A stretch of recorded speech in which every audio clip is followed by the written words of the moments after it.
बिस्मिल्लाहिर्रहमानिर्रहीम। अस्सलाम वालेकुम। मैं हूं आपका दोस्त homeopathic doctor Mohammad Amin Bhatti. Prolapse of uterus जिसे कहते हैं, आज उसके बारे में बात करूंगा। अगर आप मेरे चैनल पर नए हैं तो आप मेरे चैनल को सब्सक्राइब कीजिए और बेल आइकन का बटन भी प्रेस कर दीजिए ताकि मेरी हर आने वाली वीडियो आपको नोटिफिकेशन के साथ मिलती रहे। बच्चादानी उस वक्त बढ़ती है जब रहम के उजलात और टिश्यू कमज़ोर हो जाते हैं। ये उजलात बच्चादानी को अंदामे नहानी में गिरने नहीं देते। बच्चादानी का तूल उस वक्त बढ़ता है जब कमज़ोर या ख़राब पट्टे या जोड़ने वाले टिश्यू जैसे कि लेगामेंट रहम के अंदामे नहानी में गिरने नहीं देते। तमाम वजूहात में हमल, बच्चे की पैदाइश, हार्मोनल तब्दीलियाँ, मोटापा, शदीद खांसी, कब्ज़ यानी बैतुल खलाल में दबाव या जोर शामिल है।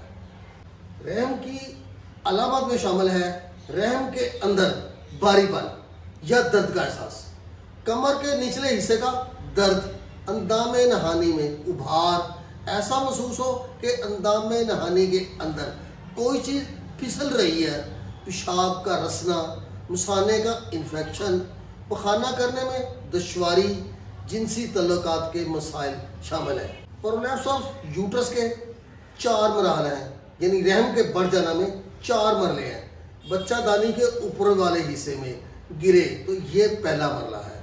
अगर बच्चादानी अंदामे नहानी के निचले हिस्से में गिरे तो ये दूसरा मरला है।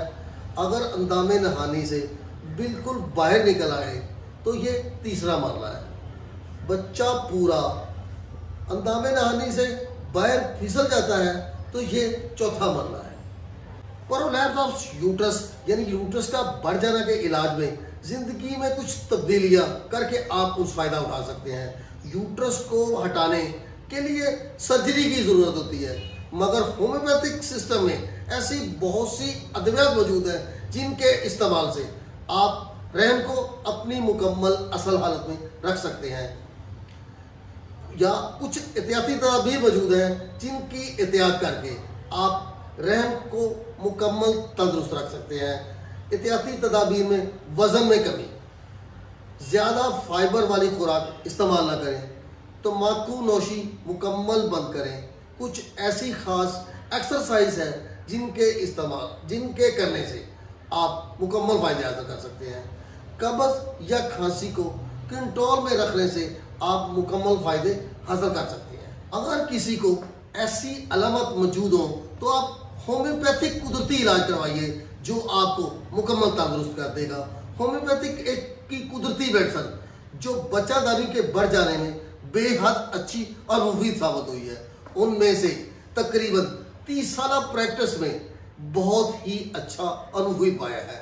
रहम में बच्चादानी निकलती हुई महसूस हो, पाँव के बल बैठना, वॉशरूम जो इंडियन तर्ज के हैं उन पे बैठना नामुमकिन हो, जब भी मरीज़ा बैठे टांगों के ऊपर टांग रख के बैठे, वो ख़वातीन जिनकी बच्चादानी लंबिया होता है वो भी खारिज के साथ साथ अंदामे नहानी के नीचे की तरफ निकलता हुआ महसूस करती हैं।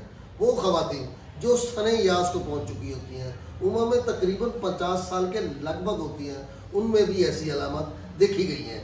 तो आप होम्योपैथी की दवाई सीपिया इस्तेमाल कीजिए। सीपिया को 30 ताकत में 5 बार कतरे दिन में 3 बार लीजिए। इंशाल्लाह 1 से 2 हफ्ते के अंदर आपकी यूट्रस अपनी असल हालत में दोबारा वापस आ जाएगी। जब रहम में ट्यूमर के साथ यूट्रस प्रोलैप्स की अलामत मौजूद हो तो ये एक नायाब दुआ साबित होती है। जब यूट्रस फाइब्राइड के साथ कमर में हमेशा दर्द रह रहा हो तो आप होम्योपैथी की दवाई फ्रेक्सिनस अमेरिकाना को इस्तेमाल कीजिए। फ्रेक्सिनस अमेरिकाना मदर टेंशन में 10-10 कतरे दिन में 3 बार लीजिए। अगर आपको मेरी ये वीडियो पसंद आए तो लाइक कर दीजिए। खुश रहिए, शाद रहिए, आबाद रहिए और हमेशा मुस्कुराते रहिए।